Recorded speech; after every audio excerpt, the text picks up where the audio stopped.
Hi everyone, welcome to the channel. My name is Will. Today on the lathe I have a piece of Balinese teak. This piece was given to me by Shay Maher from Woodturning. He was here in the workshop earlier in the year and he left me a couple of lovely pieces of wood.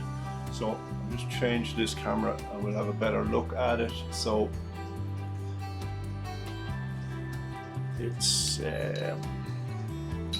the shortest part is a little about 10 and a half inches. About 10 inches there, so probably about 10 inches usable wood and probably a bit less than 6 on the end. So yeah, so a piece of Balinese teak. As you can see, something had a good chew on it. I hope they're gone out of it. So I'm going to have a go at Hollowform, but it has a few. It's going to throw me a couple of problems. As you can see, it has a couple of cracks. So I'll just take it back from between centers and we'll just have a look at this end. So as you can see, it has a couple here, here, but they don't go in very far.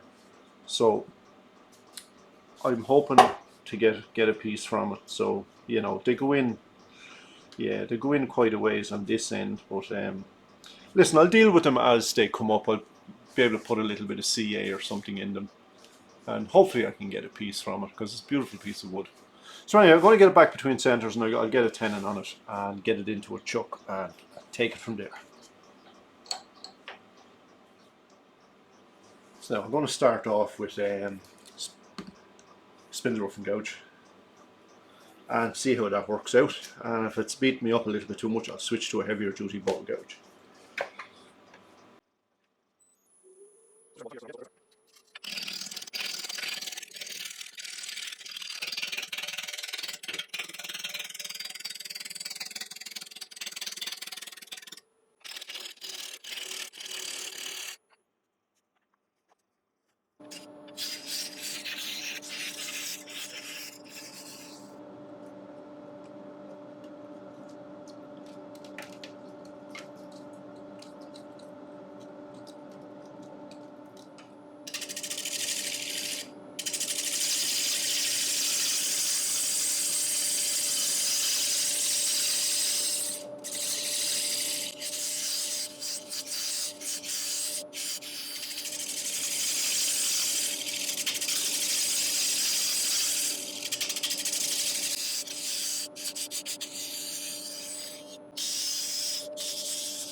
So now I have the piece down to round. Still have a bug hole here, but that will be turned away at the foot of the vase. And as you can see, we've revealed a couple of the cracks. We knew they were going to be there. So there's another one. So yeah, as I said, I'll deal with them as I get a little bit further in. There's some of that beautiful hardwood starting to come. So I'm hoping to be able to leave some of the whiter sapwood on the piece as well. So we'll see how we go. So I'm going to get a tenon on now, square up both ends, get a tenon on and get it into a chuck. I'm thinking of putting the tenon on this side here. The cracks go a little bit deeper here, so that's the side I'm going to put my tenon. And yeah, see how we go then.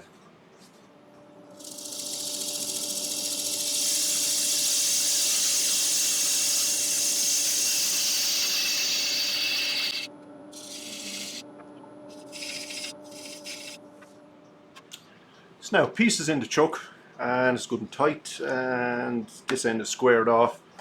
So this wood is very dusty. So we see what have we got to work with. So I'm going to, this is going to be my cut-off point. So that's what material I have to work with. What have I got? 9 inches, so just a little over 9 inches. Yeah, so one bug hole here will turn away a little small bit here. It'll turn away a couple of little tiny ones there. Hopefully as well they will turn away. Might have to pop a little bit of CA in here as I'm going along. and here. A slight little crack here, but maybe that will turn away as well. Yeah, so listen, I'll start shaping a little bit, and I've no particular shape in mind, so I'm just going to sort of wing it and see what comes out of it. Yeah, we'll see. Yeah, round it in, just round it in here with a slight little lip maybe on the top. We'll see. Plan will come to me. So I'm just going to grab my parting tool and just define where my cut-off point will be. So I'm just getting up a little over 1000 RPM now, which is loads. Maybe at 1100.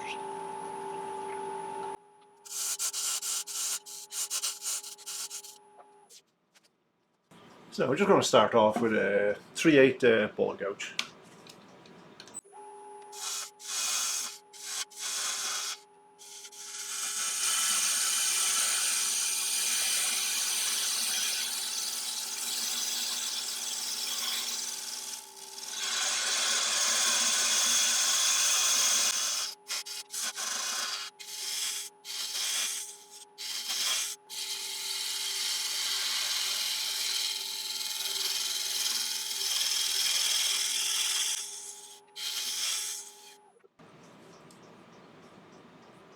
So I want the widest part of it to be here, so I'm hoping to leave some of this white sapwood. You can see all the lovely heartwood here coming up. Yeah, somewhere between there and there. I'll leave this as the highest point. So I'll just flare this down a small little bit. So I'm just switching over to a 1/2 inch spindle gouge for this part.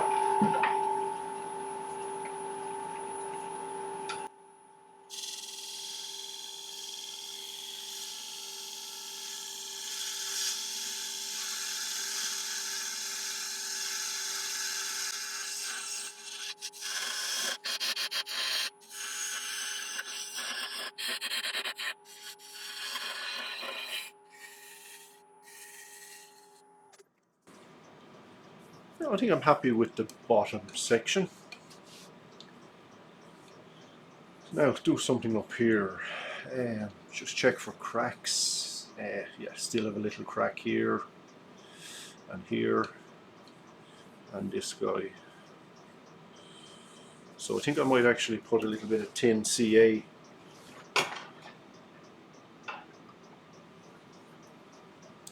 before I go any further. Now that's the CA all in, and I just left it to dry for a few minutes. So as you can see, I just rubbed some of the dust that came off of it into it just to dry it up. So I'll just clean that off and start shaping the top.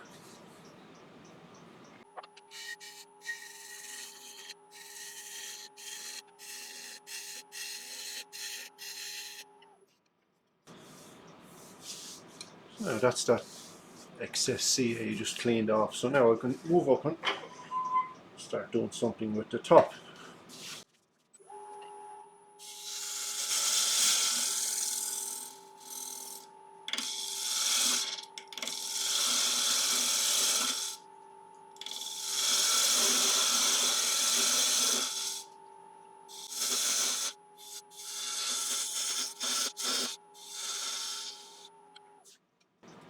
It has some beautiful colour in it. I'm looking forward to getting the finish on this piece. So I'm going to try and form some little bit of a lip here. See what it looks like.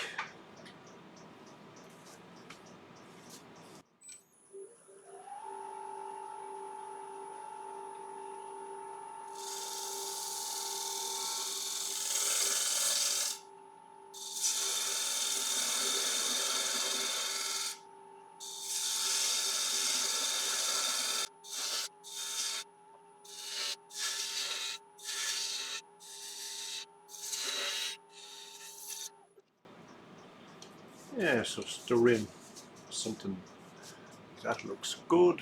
So, but I think this angle here is a little bit sharp, so I might just round this down a little bit more.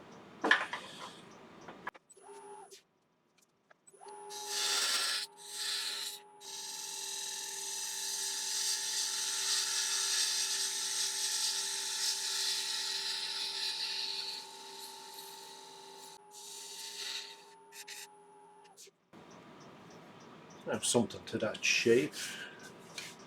It's quite pleasing. I might take the bottom in a little flare more, but I'm going to leave it till I do the hollowing. Just I want the bulk of material here just for a bit of strength. So yeah, I might just take my scraper and just refine this curve just a little bit.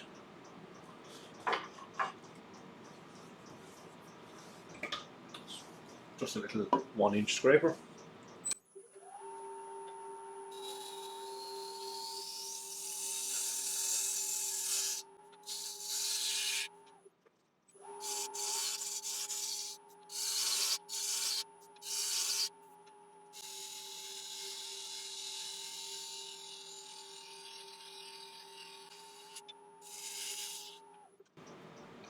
I'm happy with this shape here now. I said I want to take this down a little bit more, so I'll leave that for now. And I'll concentrate now on getting the hollowing done. Tiny little bug hole here, but nothing. I'm not going to go chase it because it could be gone in another inch or that, so I'll just have to leave it there. I'll put a little bit of CA in it just before I sand and finish. So I'm looking at this crack here again, so it's after revealing a cavity in it again. So obviously I've turned away the CA glue, so I'll just pause for a second and I'll pop a little bit of CA glue in this again and let it set up, and we'll make a start on getting it hollowed out. As you can see, I've set up forcing a bit, so I'm just going to start drilling it out.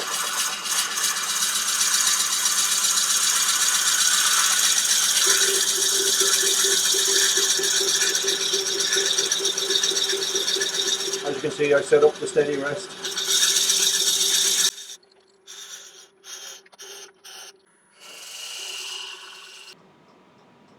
So that's the 50mm bit. I've gone in as far as I can go, so I'm going to put an extension on it.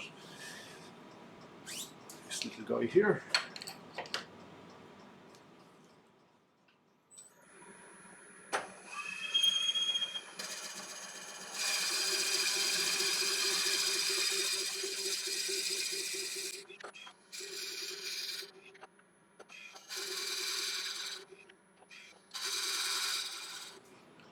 So I'm just going to start shaping this in a little bit, and then I'll start hollowing.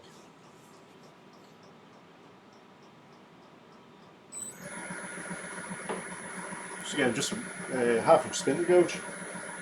Bring the speed up a little bit more.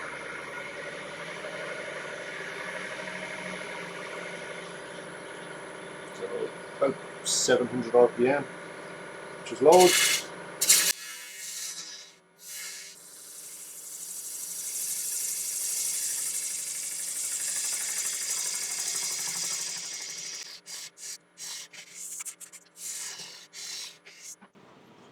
Now happy enough with the opening, so I'm going to start hollowing out some of that material from the inside. I'll show some of it. I'm not going to show it all because it'll take me a while to hollow it out, but I'll show bits and pieces of it as I get through it.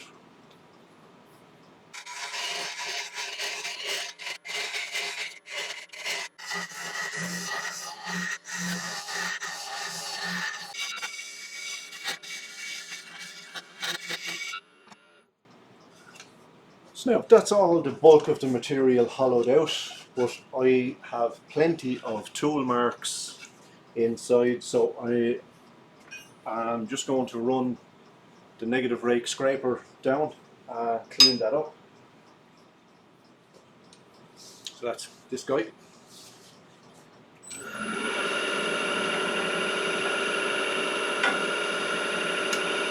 Raise the tool rest a bit.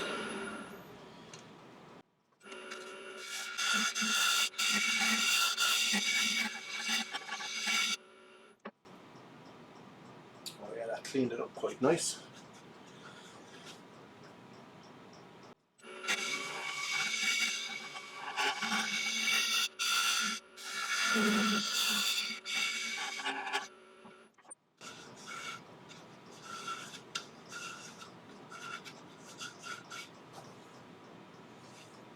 Happy. So now I'll give it a quick sand.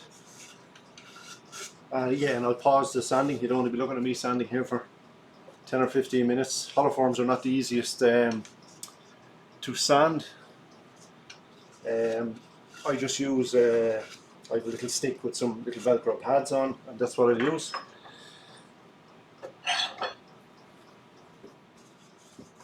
So now that's all the inside sanded.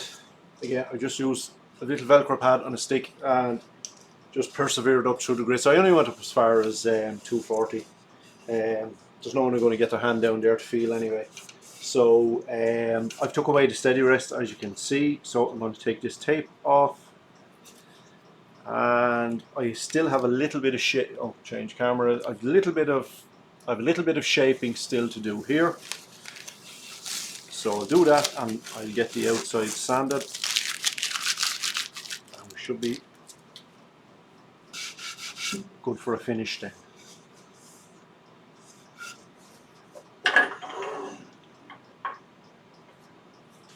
So I just want to taper this in a small little bit more.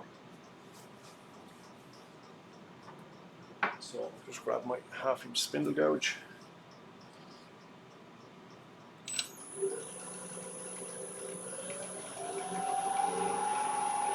Speed up to about 1000 RPM, 1050, it's perfect.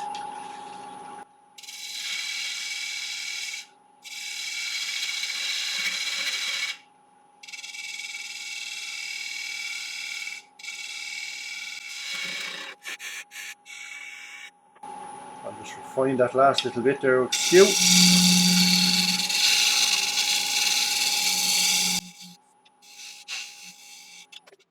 That looks okay.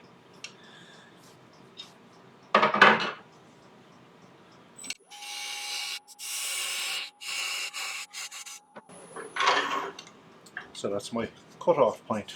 So now I'm going to get this sanded. Again, I'll pause for sanding, and I'll take you back when I'm ready to put a finish on it.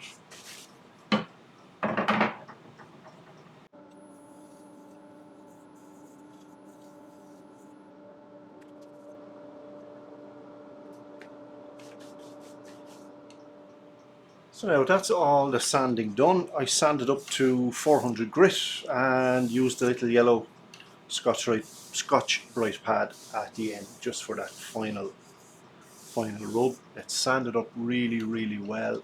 I'm absolute chuffed with the colours. Again, I was trying to save this band of white cambium layer on the wood, which I did. I'm mostly just a little bit missing there. Yeah, happy with the overall shape. So for a finish, I am thinking oil is going to just bring out the colour in this wood really well. So yeah, I think I'm going to go for citrus burnishing oil again on this piece. Little bug hole, nothing I could do. I put some CA in it, but listen, it is what it is, nothing I could do. Crack was there again. I put CA in it. It is what it is. I think it doesn't detract from the piece too much. So we'll get some oil on and get it. I said we'll get some oil on now and get it parted off. So I'm going to use Hampshire Sheen citrus burnishing oil. So just get a wadded paper towel, fold it up.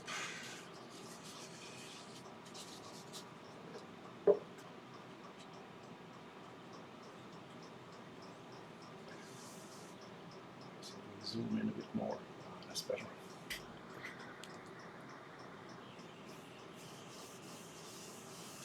Oh yeah, that's what we're talking about. Look at all that colour.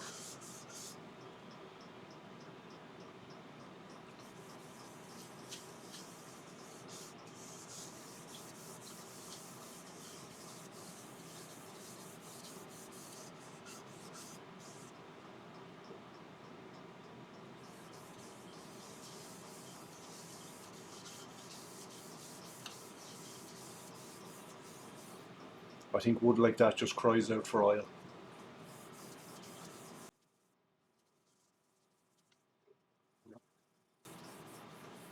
As I said at the start of the video, Shay Martin from BB Turning was here in the workshop earlier in the year, and he dropped off a couple of beautiful pieces of tiger wood, and he gave me this nice piece of Balinese teak. So I'll leave a link to Shay's channel in the description below, so check out his channel. He does some really good stuff over there. Nice fellow Irish turner like myself.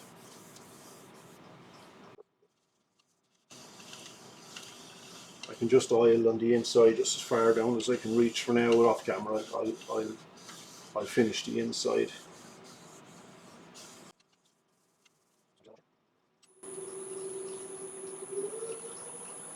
It's just doing about 600 RPM. So with the same piece of paper towel, putting a small bit of pressure on it, just build up a little bit of heat as well. It can help that wood absorb. It'll help that oil absorb into the wood, I should say.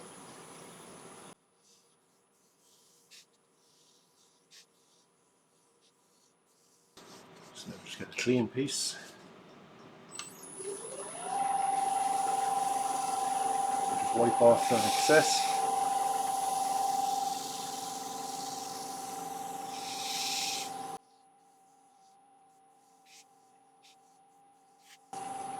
So the paper towel now is clean and dry, so most of the solvents now have evaporated from that oil.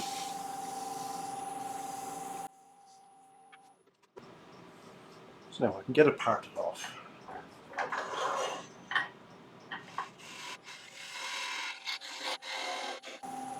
Now, supporting it there in my hand, so I'll just cut off the last little piece with the saw. I'd be ashamed to ruin the piece now.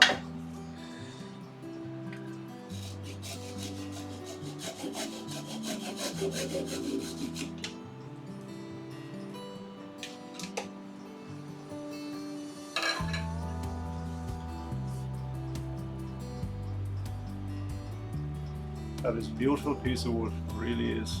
Thank you so much to Shay for this. As you can see, I didn't get it oiled down all the way, just as far as I could reach down about an inch, but I'll do that off camera, and I'll put a sand and arbor in, and I'll just tidy up the base. So now we'll get a better look at it now. So it's just 9.5 inches tall and 5.25 inches in width, and yeah, absolutely chuffed with it. The way the cambium layer, I was able to maintain some of the cambium layer and the hardwood as well, so just the contrasting colours is really good, and you can see I left just a little rim. Yeah, again, it's a beautiful piece of wood, Balinese teak. First time ever. If there was a downside to the piece, I would say if you could see on the floor, there's not a shaving. It all came off really small, dusty pieces. So, but other than that, it's absolutely stunning, amazing piece of wood. So anyway, guys, if you got anything from that, you might hit the like and subscribe, and leave me a comment also as well, and let me know what you think. And I shall catch you all in the next one. So take care. Bye for now.